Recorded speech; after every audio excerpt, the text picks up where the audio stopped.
त्र्यम्बकं यजामहे सुगन्धिं पुष्टिवर्धनम् उर्वारुकमिव बन्धनान् मृत्योर्मुक्षीयमामृतात्।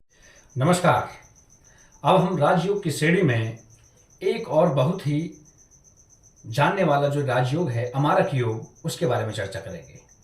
अमारक योग कब बनता है? अमारक योग में जब सप्तमेश नवम भाव जो कि भाग्य भाव है इसमें आकर के बैठ जाए और नवमेश सप्तम भाव में आकर के बैठ जाए, तो इस प्रकार से जो योग का निर्माण होता है अमारक योग होता है। शर्त इसमें यह होती है कि दोनों के दोनों ग्रह बली हों, इन पर कोई पाप ग्रह की दृष्टि ना हो।